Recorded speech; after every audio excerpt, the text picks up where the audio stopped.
Okay, so now that we've got this mesh completely unwrapped and it's all packed together, we can start baking out the normals, or baking out the textures for this.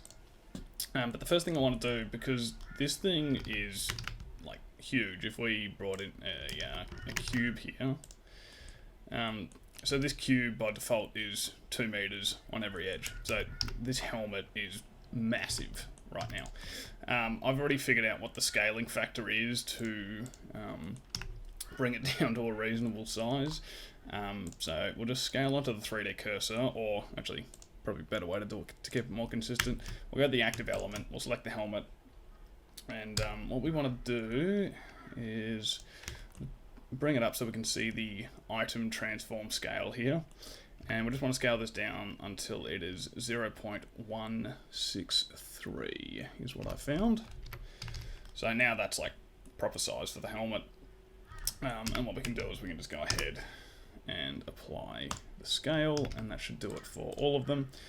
Helmet, and I hadn't picked up on this before, but you can see them along here. There's all these weird sort of funky shading errors along here.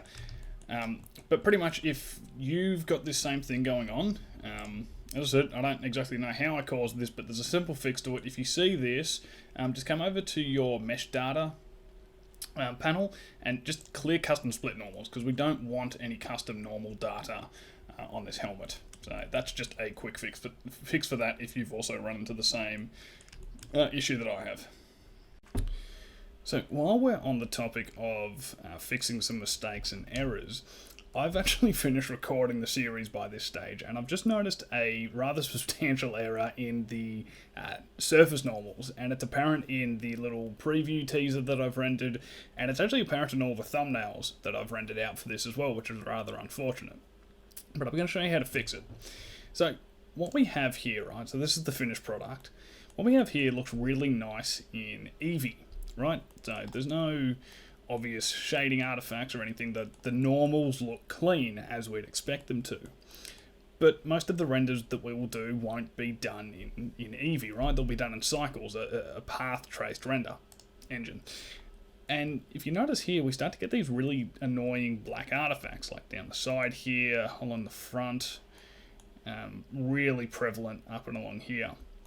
It just looks really bad, but it's really annoying, right? Because Eevee looks perfect, and then Cycles just looks really, really bad. So I've done some reading about it, and it's something to do with path trace renderers and the normals preserving and holding the edge data properly when there's not enough topology in those edges. And obviously, with the way we've modeled, there's just one thin, fine edge on every crease. So I'm just going to pull in a different model here that's just ever so slightly modified. And notice how, if we look, I think this is a very good area to compare. If we just look down here, and we look down here. Notice how here we've got this sort of bleeding across the edges, and here it's nice and crisp. And same for down the front, it's all nice and crisp edges. Here there's bleeding and it doesn't look that nice. So the solution to fix this is actually rather easy, and it's apparent in the surface normals as well as the normal bake, obviously. But if you look here, just in when we're previewing it, the surface normals for this look a lot crisper, and this one looks very muddy.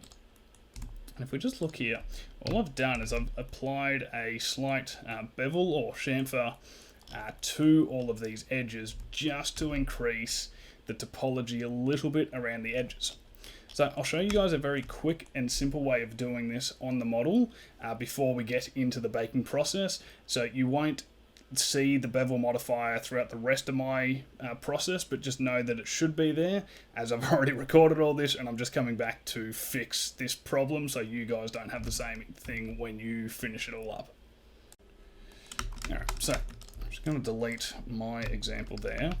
So all we're going to want to change is if we just select one crease on our mesh, Shift G, and select all of our creases, and just change the threshold to 0.5. because that way it will then select any that are 0.5 or 0.33 or any other ones that we have around the mesh here. What we want to do is open up our panel on the side here with N, and in, where's it gone? Item, I was already there. Just put the mean bevel weight here to 0.1. And while we're doing that, we actually want to remove the bevel weight from our visor. So we'll do that. Then we can go ahead and we can add in a bevel modifier. Now, this looks terrible, but it's okay. We're going to fix this. We're just going to change the limit method to weight. We're going to change the amount to 0.001, so it's going to be a very, very small bevel. Just turn up clamp overlap. We don't need that, and I'll show you where the errors are appearing on this. And in our shading, use hardened normals, and that gives it the nice crisp look there. So if you don't already, just come down to this little icon here and turn on your face orientation. This might make everything on your model go all blue. I've just disabled that in my UI settings, but how it appears with the blue isn't important, because you should be able to see these red bits, and that just means you've got back faces showing. And because if we go inside the model here, you can see all the back faces. So all we're going to do, because the problem areas are the screws, so we'll just go ahead and select these. The vents also have shading errors. Well, sorry, bevel errors, I should say. So we'll select the vents and the screws. Just pick all these out. Whoops, not the helmet. That one, and this vent at the front side here. And we can just make those 0. So we don't really need to worry about the normals so much on those, because they're much smaller elements, and the bakes for those actually turn out just fine without the bevels. But yeah, just go through, do that, and just the order of operation for the modifiers here is actually important. So you won't have the triangulate modifier yet, we'll add that in later on, but just make sure the bevel modifier is always at the top of the stack. As I'll show you when we apply these, you'll notice that this also then triangulates the bevels that we've applied. If you do it the other way around, then these bevels won't be triangulated. It's not the end of the world, but it just makes more sense if we triangulate the mesh and it fully triangulates everything. So just make sure the bevel's at the top there, and yeah, feel free to follow along with everything else. You just won't see the bevel modifier in the rest of my recordings, but just know that it should be there and follow along as per usual. Alright, so what we want to do now is we just want to go ahead and copy this helmet, and we want to create a new instance of Blender. Alright, so in our new instance of Blender here, we'll just delete everything and we will paste in our helmet. And so what we want to do for baking is we want to explode the model. So we want to pull it all apart to its individual components. But first things first, what we want to do is, because we have these shrink wraps to worry about, what we'll do is just in edit mode, we'll select this back panel here. We'll make sure our select type is just a normal. And we're just going to separate that by selection, and we're just going to grab the 2 shrink wrap objects that are associated with this, and just drag that down after parenting. And then with the main section of the helmet, we'll just select this because this has the back shrink wrap and the mouthpiece shrink wrap, and we'll just do that by selection. And then we will join these together, and we can just move this off to the left here. So the idea of what we're doing here is we want to explode the model, so take it away so that there is no clipping or overlapping with the mesh, so that we can get some nice clean normal bakes. Now for the rest of this, we just want to start to separate all this. We can actually delete the visor mesh here because it's got clean shading on its normals already, just since we used a different method of modeling for it. So we're just going to start to pull all this apart, and there's no correct way of doing this, so you don't need to follow exactly the way I do it. It's just so long as things aren't clipping, intersecting, overlapping, you know, however you want to call it, so long as none of that's happening, then the normal bake will turn out nicely.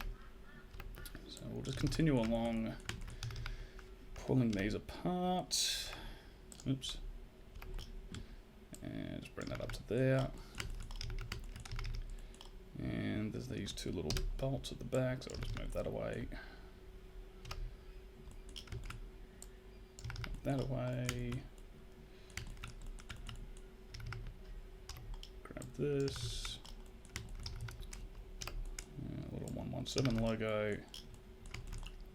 Alright, so now our mesh has been exploded, it's all been pulled apart, so we won't get overlap with things. Now what I want to do is, we're just going to rename this collection to be called Backup, and the reason why it's nice and simple for us. And what we want to do is, just on these shrink wraps, we just want to unparent these from the meshes, and make sure they keep their transformation. And then what we want to do is we want to join all the helmet components back together. We can just invert our selection and put our shrink wraps into a separate collection, just so we don't need to see them. Make it less distracting. Now, if you've got any materials on your helmet, just make sure you go and remove them. I had some to do the renders for this years and years ago.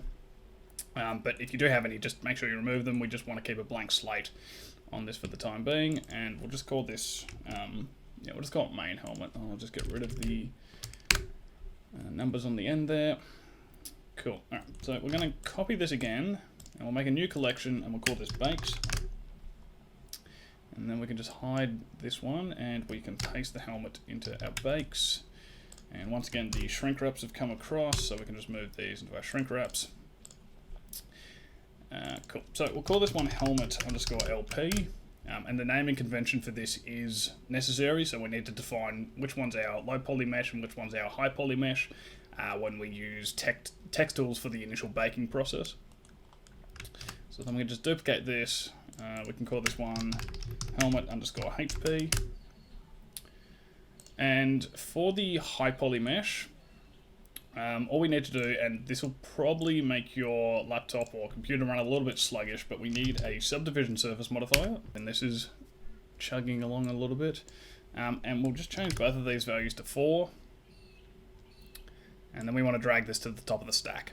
And the reason we want to do that is because with these shrink wrap modifiers, they work better when we have more topology. So the subdivision, obviously adding in more topology, that gives us these nice fixed sort of normal and surface deformations on the model. So we'll do that. And what we're going to do is we are going to just go ahead and apply all these. And once again, this might take your machine a few seconds to process what's going on, but just be patient with it. So there we go. Now we have a nice high poly mesh. For the low poly mesh, what we want to do is we can just apply all of these shrink wraps. It's not really going to change the topology of our low poly mesh at all. And we just want to triangulate it and apply that triangulation modifier. So now our mesh will be all nice and triangulated, but it just helps. Cool, so now with both of these, also just a heads up, before you go into the UV editing tab, just make sure you have the low poly selected, as each time you go in, it tabs into edit mode to show you your UVs, and if you're using the high poly, it just takes a really long time to switch windows, so just as a heads up. So what we want to do is we can just box select the low poly and the high poly. We'll go to our text tools, and I'm just going to bake it at 4K, more pixelated. And what we'll do is we will set our ray distance to 0.1 and our cage extrusion to 0.05. Now this is definitely going to cause some errors, but it's okay because I will show you how we can iterate on our baking process and fix those errors with additional bakes. So we'll just hit bake on this one. Okay, cool. So that's pulled through. And as I said, this has created a handful of baking errors, as we can sort of see some weird artifacts over here. Yeah, little errors, and a lot of sort of like overlapping and clipping on some of the narrower areas. But for the most part, this is okay. This is a pretty good normal bake. And we can just go through and fix all of these little errors. So what we can do is we can do additional sets of bakes and move around the UVs to eliminate some of these nasty looking areas. So in our load poly, what we'll do is we'll just go through and we'll just L select some of these areas that have these artifacts.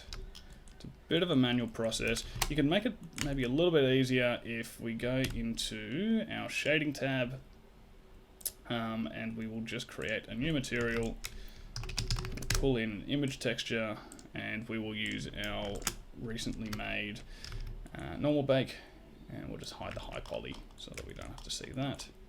This just makes it a bit easier to see on the model where our normal errors are, as opposed to trying to use the UV sheets. So I'll just do a material preview here.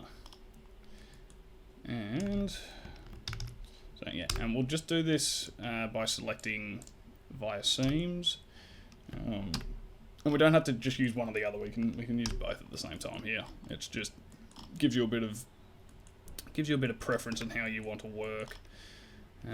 So we'll pick these out, and you can tell, like, if you're not too familiar with normal maps, you can tell which ones are wrong because they have strange colors. A nice normal bake should be this nice sort of like purpley blue and red sort of color.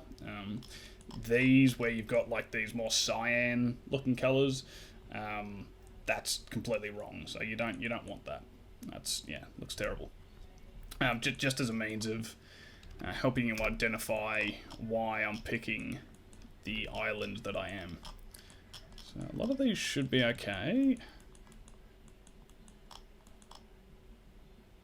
This looks a bit funky. Where's this?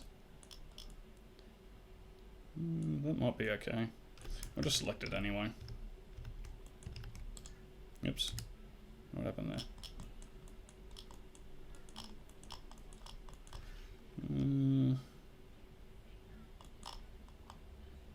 Actually, something like this is probably a little bit more problematic. Yeah, okay, something's gone very wrong with all this. Alright, so we can select this, we can select these parts, that. I just want to make sure we're selecting the parts that are on the UV sheet. These bits off the UV sheet, you can select those if you want, but it's not going to bake any data by selecting them. So you don't need to worry about that side. That looks a bit funky, so does that. That's terrible. I think I selected those at the start, I just lost it. Probably fix that.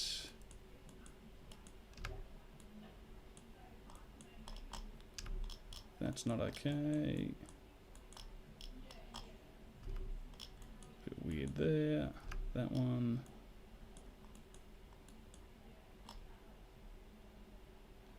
That one there. That one there. That. And a lot of these, like where you will have normal baking errors, a lot of them won't be. They won't be all too important. Like, you don't have to fix them. It's more just for my sake. I'm a bit meticulous with these things. I don't get perfect normals by any means, but I just kind of like to fix up the ones that I can. And so I'll select these. Select that. So look here. Give that a shot. I don't know if that one will resolve or not.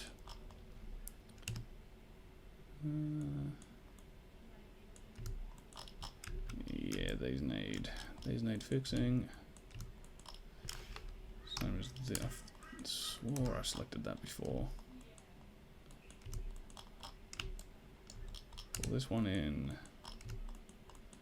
Yep, got those. That looks good. That's terrible.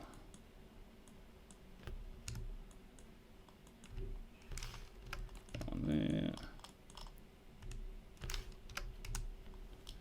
Fix that one up. Fix that.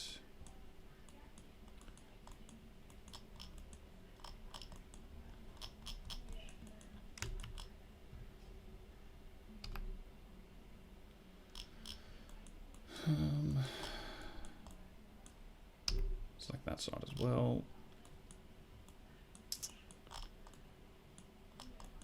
Okay, that's about most of it, and then obviously everything inside of this is terrible, so we'll just use a C select, and we'll just come in and take out this area. Don't think we need this inner edge. I think that's actually on the outside edge of the helmet, so we don't need to be worrying about that. Cool. Okay, so may not be perfect, but for the most part, those are the errors that I can see on the normal bake. And so what we're going to do in our UVs, so we're just going to invert the selection, and we'll just go GY and push it up 1. Because now what we can do is we can just focus on those UV islands without affecting anything else on the helmet. Unfortunately, we can't use text tools to bake another normal map, as it won't iterate over the UVs that we've only got on the UV sheet now. It will override everything, unfortunately. So what we're going to do is we're going to do it the old-fashioned way. So we'll go to our baking properties in Blender. We'll select the normal bake type. We don't want to clear the image. We don't want to have margin paddings on this one, as anything that's already sitting on an existing UV sheet, like say this, will have padding applied to it. I just realized I've got those there, don't want those there. It'll have padding applied to it, and then you'll start to get normal artifacts on your bake. And I've just noticed I actually want to bring back the 117 tag, because that's not looking great. Okay, cool. Alright, so now I've got everything I want, I think. But so what we'll do is we'll go selected to active, and for this one, let's try, so we'll go with a ray distance of let's try 0.001 for some of the tighter areas. And once again, we'll just make our cage extrusion be half the size of our ray distance. And we can do this, just show the high poly again. And so we'll select the high poly first, shift select the low poly, not clearing the image, no boundaries. Cool, we'll bake as per usual. Cool, alright, so now we can see that a lot of the ugliness from the normal map is now gone. A lot of these areas are looking a lot cleaner. There's still some areas that we can fix up, but that's looking a lot nicer now. And just to show you this, we'll go into our shading tab.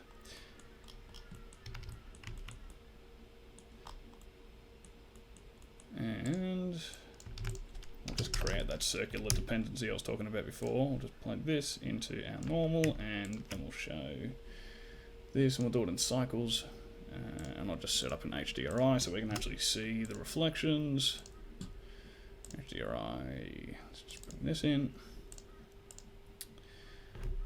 Cool. So yeah, that's our low poly mesh with some nice surface normals on it. So we'll just crank this up so it's a bit harsh on it. So yeah, that looks pretty good. I'm pretty happy with that. So it's all nice and clean. A little bit problematic there, but that gets covered up anyway. So cool. Alrighty, so that gives us a nice normal bake. So what we can do now is we can just go through and do one more set of cleanup, because I think I noticed a few other errors, such as this. Just where is this though? Okay, this is just down in here. So for any of these tighter little crevices, I've also completely missed whatever this was. Let's just bring that back in. GY -1, bring that back down. That might need some work as well.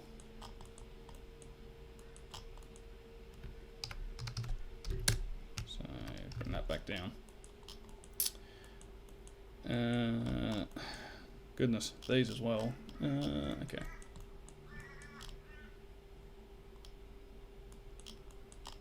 Those are contained in that. Just showing you this because I don't get normal bakes perfectly on my first try either. It takes me a few. It takes me a few goes as well. Also, sort of very weirdly selected on the outside there. Just make sure you don't do what I've done and sort of double check your work better than I am. Because yeah, I've done a very strange selection, which isn't great. Let's just go and I'm just going to go and find.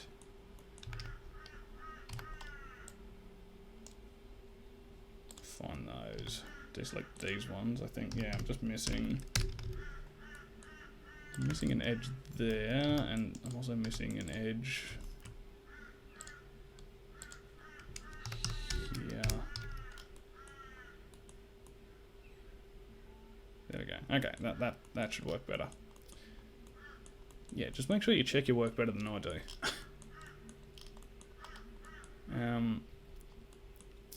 So yeah, I'm just going to run that bake again just to fix up some of those smaller areas, and just make sure you've got the texture selected in the shader. Let's bring these back.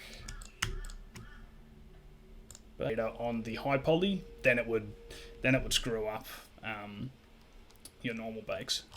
So cool, that would have fixed this up. Still probably a little bit of an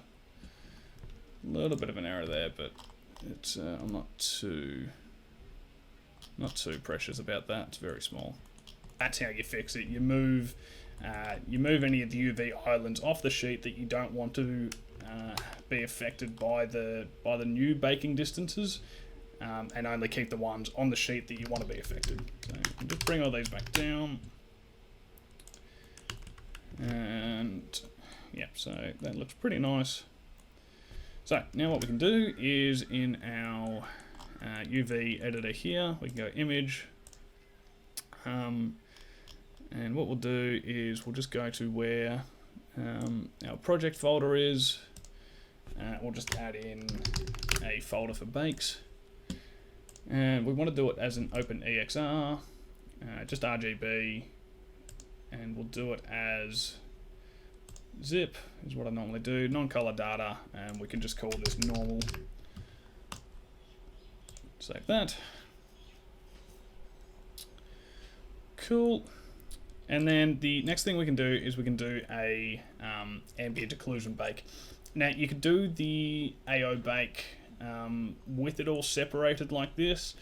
Personally, I don't like doing it like that for texturing. If you wanted to have ambient occlusion as a packed texture, then you would do it separate like this, so that all the AO is individual per section. But for the purposes of texturing, we want to have a copy of it that's all put together. So we'll just need to bring a copy of our helmet back from the previous Blender file. So if I just pull up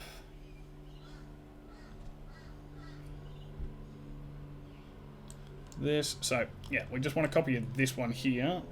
So we'll just copy this, bring it across into here, like so. And then what we'll do is we can just go ahead and apply. No, actually, don't apply that. Apply those. We can just delete these shrink wraps because we don't need them. Delete all those. Turn that off. Cool. And then what we can do, so I'm just going to show you this. So if we do an AO bake with text tools, and I don't fully understand this as I've mucked around with the samples before, I've done all that, it comes out as a very grainy texture bake, and I cannot figure out how to fix it personally. So yeah, we get a lot of grain over everything. It's not great for working with once we take it over to Quixel.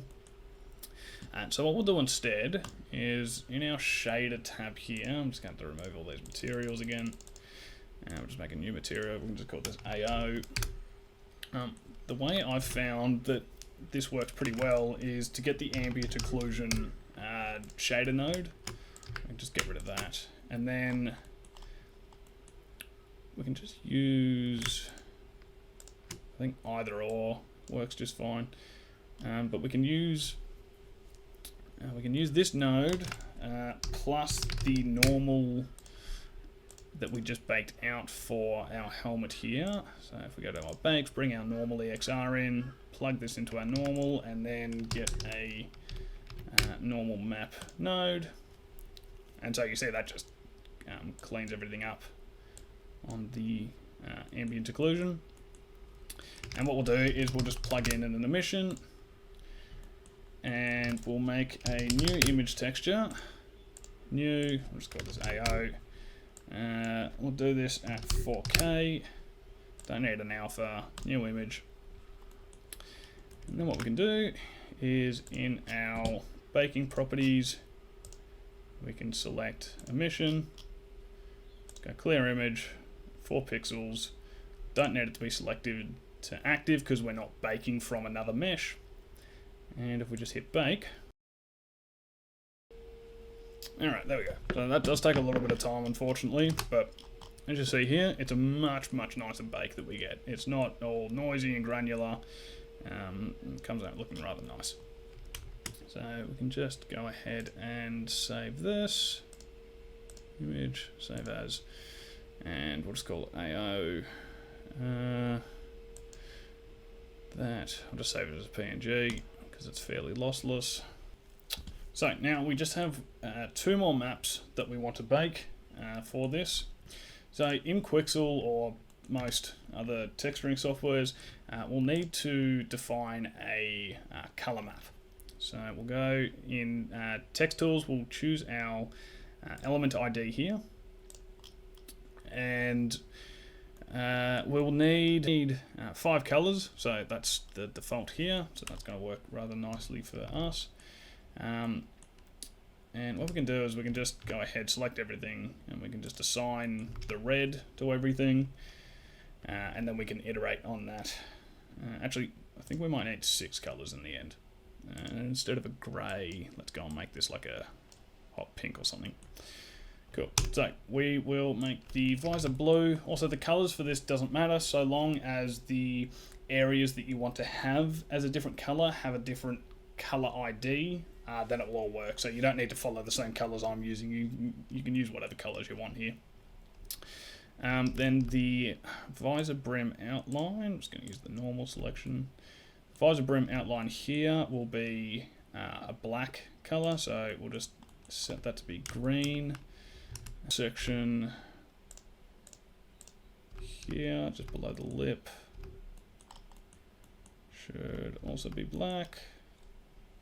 So we'll assign that. These little ventilation tubes, do the same thing. Assign that. At the back here, our 117 and this entire little segment here, assign that as well. I believe this. And then we'll do, because we need this back section here.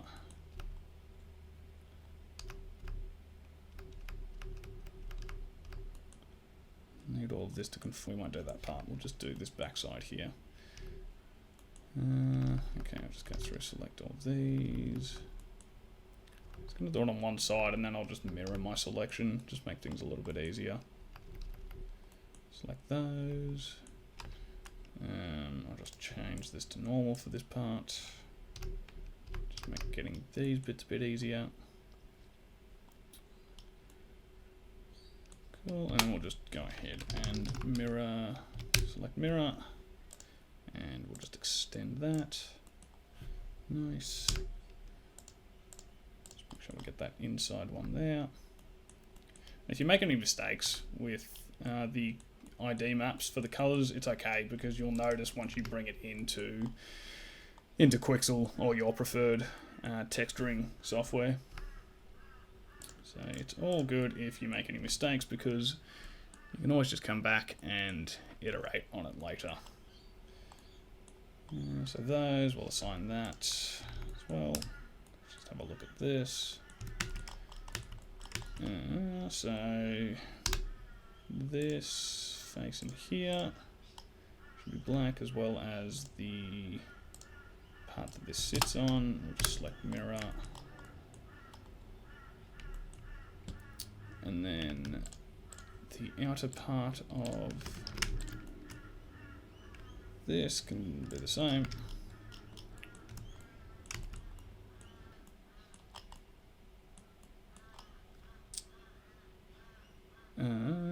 So at the bottom, it's like that. I'll miss some faces on the inside here. Select mirror. Sign those to fix that up. Okay, so then I want to have all the screws a different color. Make them the same color as what this little bar is here. I think I might make these the same color, because I'm sort of thinking these might not be like a nice steel sort of color, or just some brighter, shinier metal color, just to make them stand out a bit. So we'll just assign that to our yellow. And I might even do the same for the 117 stuff here, just so it stands out from the rest of the piece. So back here on the concept, the rings on this have a different color. So if I select those, I think it's these, and I think the internal port here also has a different color. We'll keep the inside part here black, just so it looks like it's got more depth than it does. But yeah, we can just make that the same color as the other ones. I think that should look nice. And I think, actually no, not quite yet, because I just noticed I've missed a part on these. So I'll just select mirror, put those in. And I think for the sake of just adding a bit more depth to the way this looks, just this back face for the vent, select mirror. I'm just going to make that black as well. I think it will just help add a little bit more depth to the look of the helmet. But then what we need to do is, because we'll have glass materials for our lights here, so we'll just select this. Let's make this light blue, select mirror first, sorry, and then apply the color. And what we can do, because we'll want to add some lights on the inside of these, what we can do, pretty cheap and nasty way of doing things, is if we just select, say, these outer edges, we can just select the mirror of these, we'll go Shift D, and we can just drag these back along the Y, and they just need to be sitting inside of the light here. So we can just put them there. We can fill these in with a face, and then we can just make them their own color, like that. Cool. So that won't be helpful so much for the texturing process, but it will be helpful later on when we're creating all the materials after our texturing. So we'll go to our base color. Actually, you didn't even need to select the element ID thing there. Set it the base color and then bake the colors that you've set here. So now we have our ID, and so we can go ahead, save as, let's call this ID. Sure, it could be, for the sake of consistency, we'll just make it a PNG. Save that. And so the last thing we need to do is, just with this mesh that we've brought across, that's all still connected. All we want to do is we just want to triangulate this, apply this, because now this is the same.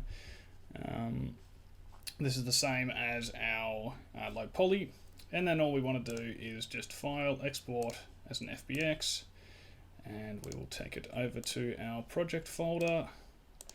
Call this helmet. Make sure it's only selected objects, and we've already applied the modifier.